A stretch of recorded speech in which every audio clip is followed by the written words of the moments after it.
Oke teman-teman, jumpa lagi dengan saya di channel Sedikit Horor.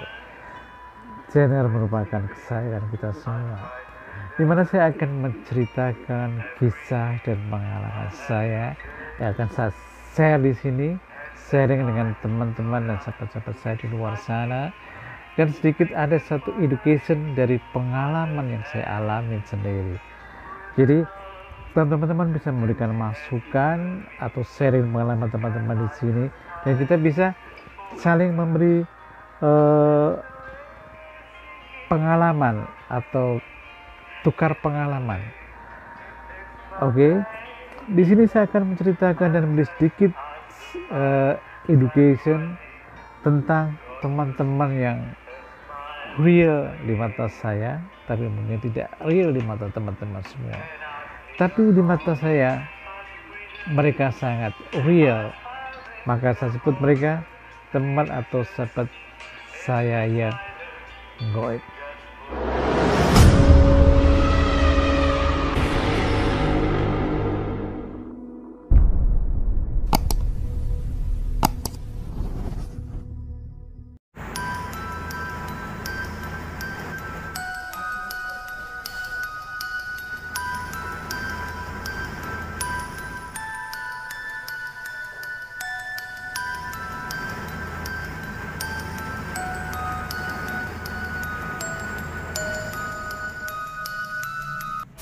Oke teman-teman semuanya, teman-teman dan sahabat saya semuanya. Seperti janji saya yang kemarin, pada video yang ke-12 kemarin ya, saya berjanji next video saya akan berikan kisah saya, pengalaman saya waktu saya mempunyai tamu yang bukannya sedikit serem teman-teman, tapi sangat serem. Belum udah berhenti tadi. Jadi di sini saya kedatangan 2 tamu, ya kan? Orang bisa disebut dia kuntilanak atau bolong, dan 4 tamu pocong. Jadi ini pengalaman saya yang betul-betul serem teman. Aduh. Bukannya sedikit serem, tapi serem. Ini terjadi dalam 3 hari berturut-turut. Jadi hari pertama, hari kedua sampai hari ketiga itu mereka bertamu bergantian. Oke, awal mulanya seperti ini teman-teman. Suatu hari anak saya itu yang besar, dia punya aktivitas sama teman-temannya. Dia udah izin sama saya, Pak, mungkin abang akan sering pulang malam. Terus saya tanya kenapa? Karena abang diajak teman-teman ada aktivitas tuh, ngumpul-ngumpul, katanya entah mau bikin acara apa gitu, jadi abang ikut mereka. Terus saya bilang sama anak saya, oke, nggak apa-apa, tapi cuman kalau pulang jangan terlalu malam. Kalau mau pulang malam, kalau bisa jangan sendirian. Kenapa saya selalu pesan seperti itu teman-teman? Kan saya dalam hidup dia sebelumnya kan saya bercerita bahwa saya satu keluarga itu termasuk golongan yang sensitif. Jadi pengertian sensitif itu kadang indera kita yang satu itu yang mungkin tidak terbuka terus ya, tapi kadang-kadang terbuka, apalagi kalau malam hari. Seperti saya katakan sama teman-teman, malam hari energi teman-teman yang goib itu sangat tinggi. Jadi sainsnya, sensor dia itu lebih kuat. Dan biasanya orang-orang sensitif macam saya dan keluarga saya, anak saya itu pada malam hari suka terbuka.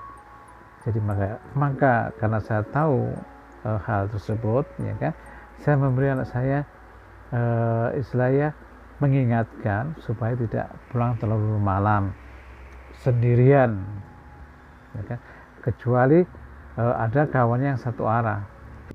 Karakter yang saya bicarakan di sini pengertian ini situasi atau keadaannya, kadang yang membuat teman-teman goib itu dia suka atau datang atau singgah. Jadi bisa kita katakan apa ya, dia punya karakter karena punya karakter yang menyukai keadaan yang sepi, ya kan, gelap, seperti itu pengertiannya. Jadi kenapa saya melarang anak saya pulang sendirian? Karena saya tentunya berpikir, karena saya mengerti kondisi saya macam mana, ya kan, dan saya memahami, mengerti tentang sifat teman-teman kita atau sahabat-sahabat kita yang goib, ya, supaya kami tidak terkejut.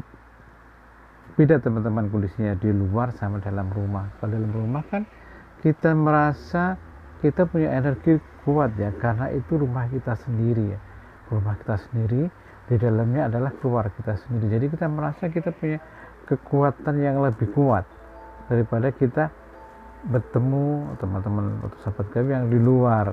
Jadi pengertiannya kalau di luar kan kita mungkin bisa dikatakan kalah nyali seperti itu.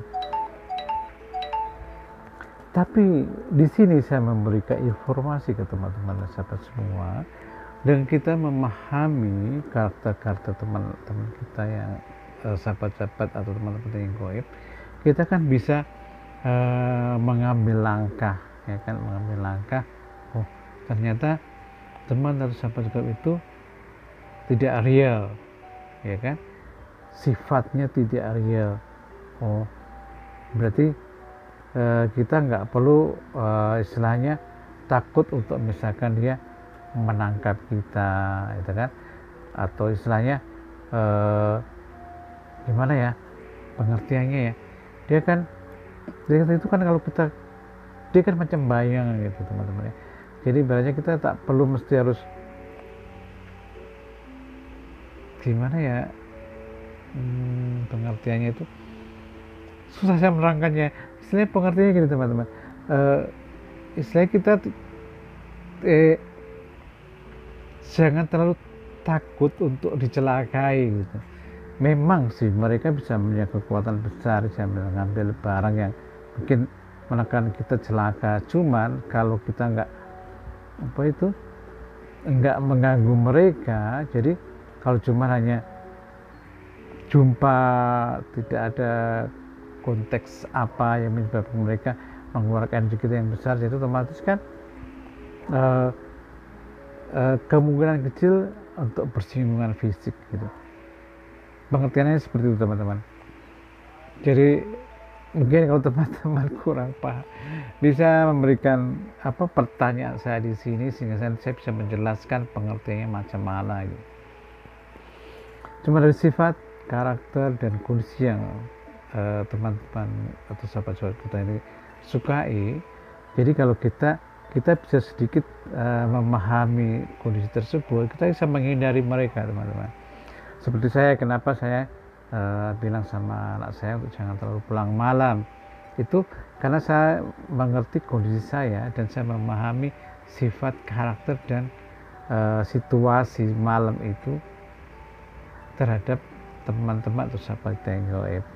Jadi untuk menghindari kejadian yang tidak kita inginkan, ya, maka saya mengantisipasi, minimal kita berusaha minimize risiko, ya, risiko dalam arti kalau kita ketemu mereka kita bisa terkejut atau takut dan lain sebagainya. Jadi kita bisa meminimize hal tersebut, ya kan. Jadi oke, pada topik ceritanya langsung sekarang. Setelah ada kegiatan itu, anak saya kan lakukannya pada sore hari sampai malam. Jadi hari pertama anak saya itu pulangnya malam. Jadi pulang itu di atas jam 12, ya kan. Anak saya telepon sama saya. Telepon ke saya itu kan jam 12-an lebih teman-teman ya. Anak saya menginformasikan, Pak, saya pulang agak malam. Terus saya bilang, ada kawannya nggak pulang? Ada, Pak. kami bertiga. Oke, dia bilang hati-hati anak di jalan. Oke, dari namanya anak muda kan kita tidak bisa apa itu namanya melarang ya aktivitas dia, apalagi dia menikmati masa mudanya. Jadi saya izinkan aja, cuman ya seperti orang tua pada umumnya lah teman-teman tuh, sahabat-sahabat semua, kalau semua keluarga itu belum pulang semua atau belum ngumpul, itu rasanya kita tidak bisa tidur karena kita berjaga-jaga di rumah kan. Kita berjaga-jaga tujuannya takutnya nanti kalau kita ketiduran ya kan, kita ditelepon nggak bisa, pintu udah kita tutup kan dia nggak bisa masuk ya. Dan biasanya kalau malam itu kalau satu keluarga belum pulang, belum ngumpul satu rumah itu, pagar saya yang kunci pagar aja teman-teman, di pagar, pintu rumah saya buka. Jadi memang selama ini pintu rumah sedang saya tutup kalau anak-anak di luar, jadi cuma pagar saya tutup karena saya berpikir kan security 24 jam ya nampak dari pos security kan. Jadi kalau orang masuk di perumahan itu kan tiap motor atau mobil orang perumahan itu ada stikernya kan teman-teman semua. Jadi security kan bisa tahu oh ini orang perumahan, ini bukan gitu kan. Biasanya kalau bukan orang perumahan kan security pasti cek dulu apa tujuannya dan lain sebagainya, intinya gitu. Jadi karena anak saya bilang mau pulang, saya tunggu nih teman-teman, tunggu sampai rumah sekitar jam 1-an lebih sedikit ya kan. Habis itu anak saya minum, makan sebentar, waktu itu ya makan sebentar, terus makan, Bang capek Bang mau istirahat lah katanya. Saya dia mau apa itu, setelah mengurangi laparnya ya kan, dia makan nggak banyak karena malam, istilahnya untuk menghilangkan sedikit lapar karena dia udah capek, dia tidur masuk kamar kan. Karena masuk kamar, saya masuk kamar juga gitu kan. Saya tengok anak-anak udah ngumpul. Adik yang kecil tuh tidur satu kamar dengan saya. Jadi posisi adiknya itu tidur di sudut teman-teman, sahabat-sahabat semua. Jadi kalau kasurnya panjang seperti ini, adiknya tidur di sebelah sini. Nah, yaitu otomatis yang sebelah sini ini kosong. Terus setelah apa yang masuk kamar, saya merebahkan badan. Jadi ini anak saya yang kecil tidur di sini, saya merebahkan badan di sini. Nah di sini itu menghadap ke pintu kamar. Itu pintu kamar kan nggak saya tutup, jadi saya baru merebahkan gini, kaki saya masih di bawah ya kan, kaki di bawah, saya merebahkan di sini. Saya terkejut teman-teman, tiba-tiba di depan pintu saya tuh langsung celing kayak orang apa itu sihir gitu. Dia muncul celing gitu kan, sosok baju putih. Malam pertama itu cuma sendiri teman-teman, jadi teman atau sahabat yang kopi itu datang sendirian ya kan. Dia menuju ke arah belakang, jadi dari pintu saya dia menuju ke arah belakang itu adalah dapur. Jadi waktu dia tiba-tiba muncul di depan itu kamar saya kan belum tertidur tuh, karena saya masih masuk ke kamar, di kasur kan saya masih, kaki saya masih di bawah gitu kan, ini kasur saya masih di bawah. Jadi tiba-tiba muncul di depan itu, tapi dia nggak menengok saya, jadi cuma wajahnya itu menyamping gitu, jadi menyamping saya begini ya, menyamping saya begini, dia menghadap ke depan gitu, menghadap ke depan ke sana, sini arah dapur. Nah sini pintu depan, jadi dia menghadap. Ini saya kan di sebelah sini ya, saya tidurnya sebelah sini, jadi dia di depan pintu gini, sampai gini. Habis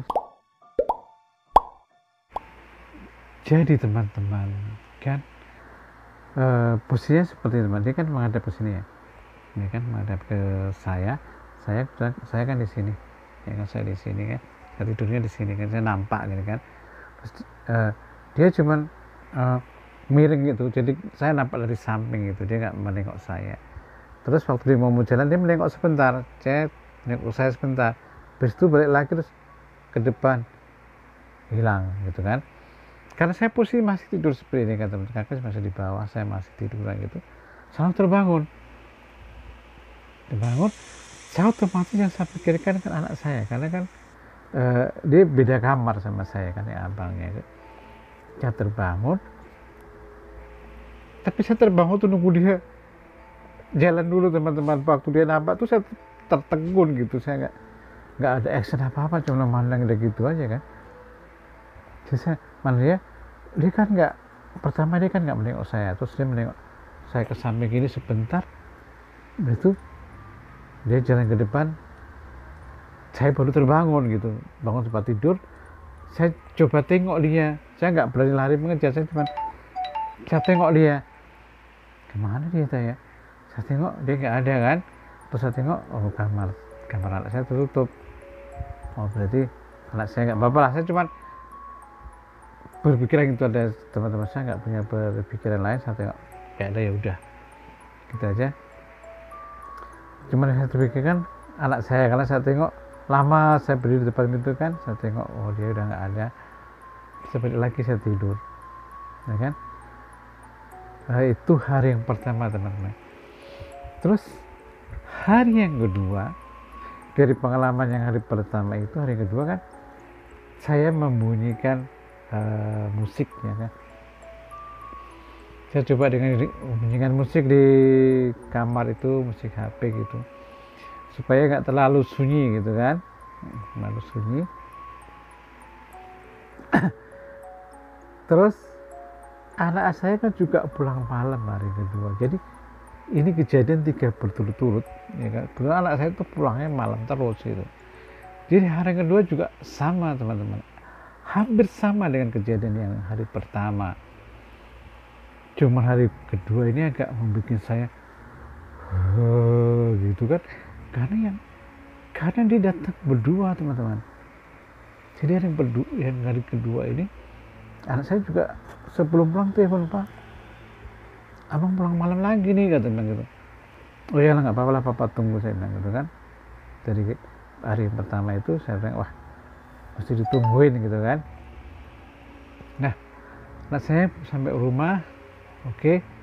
Dan anak sampai rumah itu anak saya nggak makan lagi, dan udah kecapean teman-teman tuh, sahabat semua, anak saya udah terlalu kecapean, maka dia masuk kamar langsung tidur, ya kan. Saya dari pengalaman hari yang sebelumnya, waktu anak saya pulang malam itu, saya nggak langsung tidur teman-teman, saya tetap di ruang tengah itu, saya ngopi, saya ngerokok, maka saya menghidupin musik gitu kan. Ini setelah beberapa saat kan saya pikir oh kejadian semalam nggak terulang gitu kan, itu yang ada pikiran saya, oh nggak terulang, ya udahlah. Saya dengan santai kan, untuk menghilangkan kesunyian itu saya menghidupin musik. Jadi saya selalu menghidupin musik untuk menghilangkan kesunyian itu, saya menghidupkan musik HP gitu kan. Saya kan ada cover beberapa lagu gitu, saya bunyikan sendiri, saya dengarin sendiri, saya bisa ngerokok sambil ngopi di ruang tengah gitu kan. Ini anak saya kecil masih tidur di kamar saya seperti biasa, dia tidur di sudut, dan abangnya udah tidur dan masuk kamar. Setelah saya ngerokok dan ngopi, ya kan, saya rasa kejadian yang semalam tidak terulang. Saya masuk kamar, seperti biasa saya nggak langsung tidur teman-teman, sahabat-sahabat semua. Saya tetap tidur kaki tergantung untuk merebahkan badan gitu dulu kan, tampaknya dulu. Nah, barang itu ini lebih parah teman-teman. Hari kedua itu tamu saya yang datang itu 2, jadi ada 2 kuntil ya, sudah bolong datang 2. Jadi mereka di depan pintu kamar saya itu berdampingan gini 2 kan, yang satu menghadap ke depan, yang pertama dua-duanya menghadap ke depan wajahnya. Terus sempat dia agak berhenti berapa detik di situ, yang satu menengok saya, jadi kita sempat bertatapan gitu kan. saya dengan tiduran menatap dia menatap saya. Cuman waktu itu yang saya tengok, dia tidak menampakkan wajahnya yang serem seperti yang kita biasa lihat di film-film atau di apa. Dia wajahnya nampak biasa gitu teman-teman. Jadi nampak kayak kita biasa gitu, cuman rambutnya itu panjang hitam gitu, bajunya putih. Jadi wajahnya biasa kayak kita gini, nggak nampak terlalu serem gitu. Cuman ya penampilannya ya seperti yang kayak di film itu, putih panjang, rambutnya panjang gitu. Tapi dia tidak mempunyai area yang pucat putih itu enggak. Jadi maka saya nggak terlalu ketakutan kan, karena dia waktu dia menengok saya dan saya menengok dia itu, dia menengok gini ke saya otomatis saya menatap ke dia itu nggak nampak seserem itu. Jadi setelah bertatapan itu, terus dia langsung kelihatannya saya nggak ngerti apa yang ada di benak dia, karena saya kan tidak ada terjadi interaksi teman-teman, sebenarnya saling mandang kan. Dan saya tengok dia kelihatannya dia tidak punya apa namanya itu, nggak nampak raut muka yang bermusuhan. Jadi ya mungkin sekedar bertamu gitu kan. Jadi saya tengok ya, akhirnya saya juga menengoknya biasa aja. Terus beberapa detik ya kan, dia berdiri berdua gitu, terus dia jalan ke depan. Nah, sambil mengira napas panjang saya, ya kan, saya nggak langsung bangun teman-teman. Saya masih di tempat tidur itu, saya masih rebahan gitu. Setelah nampak mereka ada, saya terbangun. Otomatis yang utama pancek adalah anak saya kan, anak saya yang besar. Karena saya tengok kamar anak saya tertutup, saya buka itu kamar anak saya kan. Saya tengok di semua sudut ruangan kamar itu kan, oh katanya anak saya tidur nyenyak gitu kan. Saya tengok, dia nggak tahu saya buka pintu, mungkin karena dia udah terlelap kan. Saya tengok kondisinya satu kamar nyaman, nggak ada apa-apa. Saya keluar lagi, saya baru tengok sekeliling ruangan gitu kan. Ya, maksudnya yang ada pikiran saya, mungkin dia udah nggak di sini gitu kan. Saya nggak tahu kemana dia perginya. Cuman dari raut yang wajah yang ditampakkan ke saya itu, dia bukan punya tujuan yang negatif atau jahat. Mungkin yang ada di benak saya, pikiran saya, dia cuman singgah aja karena dia tadi ngikut anak saya kan. Perhitungan saya gitu. Jadi dia nengok anak saya sensitif, dia ngikutin gitu kan sampai rumah. Dia tahu, dan kita juga nggak ada action yang tidak bersahabat, maka dia nampakkan juga sesuatu yang bersahabat dengan kita, maka dia jalan itu aja. Udah selesai, dia nggak ada. Saya tengok terus ruangan nggak ada, sambil napas teman-teman. Aduh, saya pikir gitu kan, semalam 1, hari ini 2. Saya pikir gitu kan, aduh kalau anak saya pulang malam bahaya juga nih ya kan gitu. Tapi saya nggak terpikir dari mana mereka start mengikuti kan, karena antara aktivitas anak saya kan di perkotaan teman-teman. Jadi dalam perkotaan menuju ke rumah saya itu melewati sedikit hutan kecil. Jadi hutan itu berhadapan dengan lapangan golf ya kan. Jadi sebelum hutan itu ada namanya dam atau danau untuk penampungan air, untuk dam, nah istilahnya jam gitu. Jadi antara perkotaan menuju ke perumahan saya itu melewati dari situ teman-teman. Jadi 2 hari itu teman-teman, 2 malam itu saya kedatangan tamu terbolong. Jadi malam yang pertama tuh 1, malam yang kedua tuh 2. Jadi kan hari berikutnya itu kan anak saya masih melakukan aktivitas. Kata anak saya sih, ini hari terakhir Pak, katanya nanti kalau cepat selesai ya pengen cepat pulang, katanya nggak pulang malam, tergantung situasinya gitu. Oh ya anak, yang penting hati-hati dalam 2 hari itu saya tidak ada cerita sama anak-anak saya, teman-teman. Apa yang saya tengok itu habis saya alami itu diam aja. Cuma saya benar-benar hati kan, dia cuman ya udahlah, anak-anak gak perlu tahu, yang penting anak-anak gak apa-apa sama itu. Di hari ketiga ternyata di aktivitas anak saya itu dia timbul lagi malam tuh, Pak, ternyata malam ini abang pulang malam katanya, karena harus selesai malam ini katanya, besok acaranya gitu, mau nggak mau harus libur malam ini. Saya pikir oh ya udahlah, yang penting nanti kalau pulang rame-rame sama teman-temannya, ya kawannya banyak kok gitu kan. Jadi malam itu dia pulang sampai rumah tuh agak larut dikitnya, karena katanya harus selesai malam itu sekalian gladi, apa istilahnya kalau anak punya event-event itu gladi resik ya istilahnya, seperti itulah.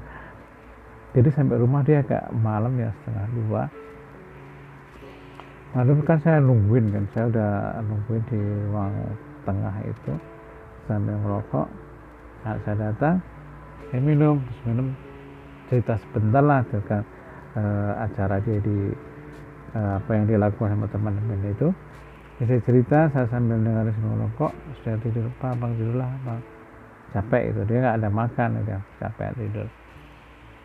Oke, anak saya tidur masuk kamar, ya kan, saya selesai menghabiskan rokok dulu. Saya pikir, saya tengok semalam kalau saya tidur ada saja gitu kan. Nah, ini saya agak lama stay di rumah makan tuh teman-teman kan. Tapi saya tengok anak saya pun masih di kamar tuh masih, saya tengok masih didengar ada musik-musik gitu kan. Jadi dia masih lihat HP gitu kan. Mungkin kalau orang terlalu kecapean ya, beruntun gitu kan, dia nggak langsung tidur gitu kan. Pasti kan ada dia cari sedikit refreshing lah supaya kondisi badan itu agak sedikit balance ya, jadi langsung bisa tidur. Karena saya masih dengar musik-musik itu, saya masih juga nungguin anak saya itu di ruang tengah. Saya pikir saya nunggu anak saya tidur dulu lah. Setelah musik-musik itu gak dengar, saya berpikir oh anak saya udah tertidur nih. Nah, saya masuk kamar seperti biasanya, karena hari pertama dan kedua malam seperti itu saya nggak langsung tertidur teman-teman. Jadi saya tetap kondisi ini kasur ya, anak saya tidur di sini, ini kaki saya di sini masih saya gantung gini. Jadi mata saya itu masih memandang ke depan pintu. Lama saya pandang, nggak ada apa-apa kan. Satu yang lupa saya ceritakan sama teman, saya tidur itu di ruangan itu karena ruang tengah itu saya kasih lampu agak remang-remang gitu, kamar tuh lampu saya matiin, jadi nggak terlalu ada sinar dari ruang tengah itu, tapi nggak terlalu terang gitu kan. Terus anak saya juga dia tidurnya lampunya nggak terlalu terang. Jadi waktu saya berrebahan tuh teman-teman, karena saya merasa di sini kan nyaman ya. Hari ketiga anak saya melakukan aktivitas semalam itu kan saya merasa kondisinya nggak seperti hari pertama dan kedua. Jadi waktu agak tinggal waktu saat anak saya sudah tidur nyaman, saya rebahan di kamar, masuk kamar kan. Nah, biasa anak saya kan tidur sini di pojok sini teman, di pojok, jadi sini kosong ya, kosong gini. Anak saya tidur di sini kosong, sini saya, sini kosong, ya kan. Baru sini ada ruang kosong di kamar tuh kan nggak perlu dengan tempat tidur kan, jadi ada space kosong di sini. Jadi karena saya merasa udah kelihatannya tidak terulang lah yang hari pertama, malam pertama, malam kedua itu, karena kan malam saya tengok pintu kan kelihatannya nggak ada apa-apa gitu. Jadi saya coba saya merasa nyaman, saya juga pejamkan mata gitu teman. Baru saya pejam mata itu saya merasa ada yang janggal di sebelah kanan saya itu teman-teman. Saya merasa yang janggal gitu kan. Aduh, ada merasa sesuatu yang aneh gitu. Saya buka mata, terkejut saya teman-teman. Jadi ini anak saya gitu di sebelah sini teman ya. Ini kosong, ini saya di tengah-tengah sini ya. Sebelah kanan saya ini ada pocong 2 tidur samping saya. Bayangin teman-teman. Karena samping kanan saya ada 2 pocong tidur samping saya, ya kan? Yang saya pikirkan kan anak saya yang di sini, anak saya yang di sini ya. Jadi saya nengok di sini ada 2. Saya di samping dia gitu ya, ada 2. Saya tengok, waduh, saya langsung aduh, ada apa lagi nih? Terus saya udah agak nggak nyaman nanti saya kan. Terus saya terpikir, aduh, anak saya yang samping kiri macam mana karena dia di pojok. Jadi saya memalingkan muka gitu, menengok sebelah kiri. Ternyata sebelah kiri saya teman-teman ada 2 juga. Jadi ini anak saya, ini 2 pocong, ini saya, baru 2 pocong lagi. Buset dah, saya bilang gitu kan. Jadi pandangan saya tertuju ke anak saya di sini kan. Karena otomatis kan yang penting dia ngapain anak saya gitu kan. Saya dalam kondisi itu saya timbul keberanian gitu. Apa sih ngapain anak saya gitu kan. Saya dalam kondisi yang saya justru takut itu, saya justru merasa jadi berani gitu kan. Saya bilang, ya kau ganggu anak saya gitu kan. Itu ada dari saya. Tapi waktu saya menengok ke kiri ya kan, menengok ke kiri ke arah anak saya itu pocong sama persis ini ya kan, itu mukanya ini terbuka teman, jadi terbuka deh kan. Ya kan, mukanya terbuka, ini terbuka ya.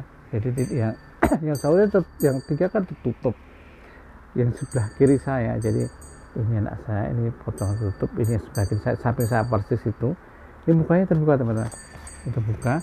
Sini masih ada kapas gitu kan, tapi wajahnya seperti yang kemarin saya nampak kuntilanak itu, dia wajahnya biasa. Tapi yang ini nampak laki-laki, nampak sekali nampak laki-laki. Dan dia tidak seperti yang kita biasa tengok di biskop atau apa gitu. Dia biasa teman-teman, ini memang ada kapas sih di sini, ada kapas kayak orang yang meninggal, kapas. Cuma dia wajahnya biasa gitu.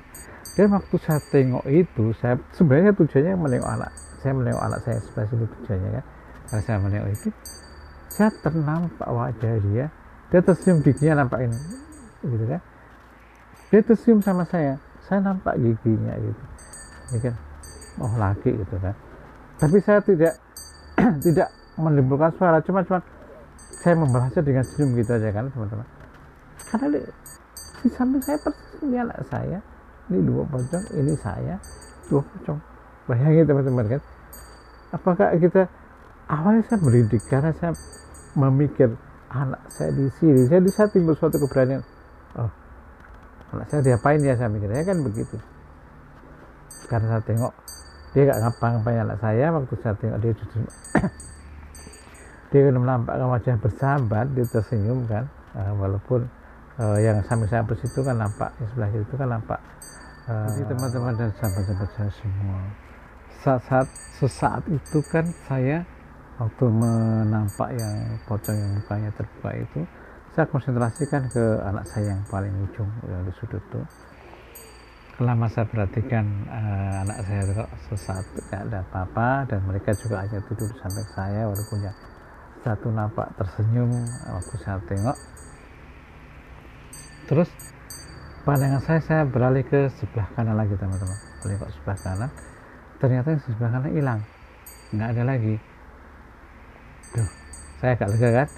Setelah saya nengok sebelah kanan nggak ada, hilang, saya nengok sebelah kiri, ternyata yang sebelah kiri juga hilang. Jadi udah hilang semuanya. Jadi saya perhatikan anak saya kan, jadi anak saya di sini, di sini masih tidur nyenyak deh kan. Ya ini yang 2 ini hilang. Ini saya, yang 2 ini juga udah hilang. Karena dua keempatnya udah nggak ada, saya langsung bangkit dari tempat tidur teman-teman. Saya bangun, saya menuju ke kamar anak saya yang besar. Jadi waktu saya masuk kamar saya anak yang besar, kan saya tengok anak saya tidurnya masih belum nyenyak gitu kan, masih bergerak-gerak gitu. Karena dia belum nyenyak, jadi saya bangunkan, bang, saya bilang gitu kan. Waktu saya bangunkan tuh, anak saya langsung kayak dia ngerti apa yang saya maksud tuh. Nah papa, 2 kan pak, kata anak saya yang saya bilang gitu. Iya, kemana dia? Tadi kesini katanya, ke kamar abang. Terus dia itu tendang-tendang kaki abang gitu. Tapi kenapa kok capek sekali pak? Maka papa abang ambil bantal itu, saya tepuk lah dia itu. Saya bilang, pergi sana, aku ngantuk, kata abang bilang gitu. Terus dia pergi pak. Oh gitu. Jadi ternyata waktu saya menuju ke kamar anak saya itu, mungkin waktu yang 2 menghilang di sebelah kanan menghilang itu, dia masuk ke kamar anak saya. Jadi sempat digangguin anak saya tidur kan. Jadi kaki anak saya itu ditendang-tendang sambil lompat-lompat tendang gitu. Anak saya terbangun karena dia ngantuk, dia ambil bantal tuh teman-teman. Jadi bantal diambil, dikepuk lelah itu, sana pergi katanya, aku ngantuk, anak saya bilang gitu. Terus dia pergi. Di sini saya melihat temu teman atau sahabat saya yang ini, dia bersahabat. Saya melihat gitu, walaupun kita secara kasat mata kita menengoknya kan takut karena istilahnya gambaran dia seperti itu. Tapi karena saya menilainya mungkin dia bertamu itu untuk berkawan atau berteman gitu, maka anak saya kan langsung tahu waktu dia datang tuh dia kayak ngajak main gitu. Anak saya kakinya tendang-tendang gitu. Tapi karena saya merasa dia udah ngantuk berat, ya dia bilang dia tak mau, dia mau tidur gitu aja. Terus pergi, akhirnya dia pergi. Karena saya melihat anak saya yang besar berarti tidak masalah dengan hal tersebut, jadi saya agak nyaman. Kelihatannya anak saya yang besar itu nyalinya lebih tinggi daripada saya sama adiknya. Cuman ya adiknya itu sensitifnya lebih tinggi teman-teman. Jadi paginya saya cerita sama anak saya yang besar tuh, kira-kira datang dari mana ikut abang itu semalam. Jadi anak saya yang itu langsung dari tempat itu langsung menjawab, itu pak dari lapangan golf gitu. Anak saya yang kecil tuh bilang gitu. Terus saya teringat, oh ya dulu saya pernah pergi sama anak saya yang kecil itu naik motor lewat lapangan golf itu sekitar jam 7:30 malam. Jadi anak saya ternampak ada pocong sama kuntilanak itu di depan pintu gerbang golf itu, dia kayak joget-joget gitu, kata anak saya. Mungkin penghuni di sana yang waktu anak saya bisa lewat, dia ngikut semua dari kejadian malam pertama, malam kedua, dan malam ketiga. Ya kan? Malam pertama, malam kedua kan saya nggak ada cerita sama anak saya kejadiannya. Jadi setelah malam ketiga itu saya tengok anak saya yang besar kan nggak begitu ketakutan ya, dan mungkin nyarinya lebih tinggi daripada saya. Jadi saya berpikir saya menceritakan kejadian malam pertama, malam kedua. Terus paginya itu saya bertanya sama anak saya yang besar, kira-kira mereka ngikut abang dari mana ya, atau dia datang dari mana. Jadi tiba-tiba anak saya yang kecil tuh menjawab, itu pak, dia ikut abang kan pulang malam, jadi dia ikut abang dari lapangan golf gitu. Jadi setelah anak saya kecil bilang lapangan golf itu, saya langsung teringat dulu saya pernah sama anak saya itu naik motor lewat di lapangan golf itu sekitar jam 7:30 atau jam 8 malam lah. Di situ anak saya yang kecil itu waktu saya bonceng di belakang tuh dia bilang, Papa, tengok tuh ada pocong sama kuntilanak depan pintu gerbang masuk ke golok gitu. Cuma saya nggak nampak. Anak saya bilang gitu. Oh iyalah, tapi saya nggak perhatikan, saya cuma dengar aja gitu. Ternyata anak saya yang itu masih ingat, mungkin dari sanalah mereka ngikut sampai ke rumah. Cuman ya oke, dia hanya berkunjung dan saya juga istilahnya nggak terasa terganggu ya, aja maksud saya seperti itu. Oke teman-teman, kalau misalkan ada suatu keganjalan dari teman-teman, suatu pertanyaan yang disampaikan sama saya, silahkan masukkan pertanyaan di kolom komentar, ya kan? Jadi saya akan bisa memberi suatu jawaban sesuai dengan pengalaman saya. Atau kita misalkan teman-teman punya pendapat punya pengalaman yang negatif, kita bisa sharing di kolom komentar. Oke teman-teman, ikutin terus dan support terus channel saya ini Sedikit Horor. Salam sedikit horor buat teman-teman dan sahabat-sahabat semua, dan ikutin terus channel saya ini pada next cerita berikutnya. Saya belum ada ide next berikutnya saya cerita apa teman-teman. Oke teman-teman, sampai jumpa lagi di next video. Bye bye.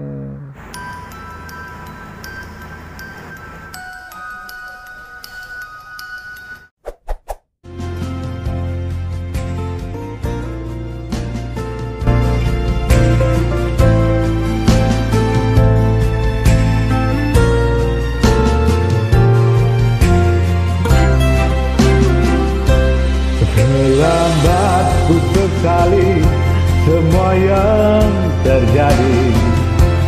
Di saat ku tahu kau tak mungkin kembali, tak ku sangka sedalam ini ku terluka karena cinta yang kau ingkari.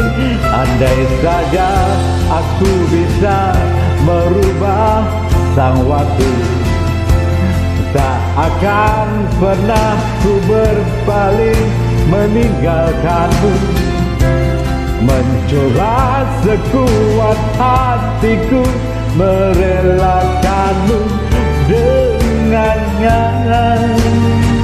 meski ku takkan bisa.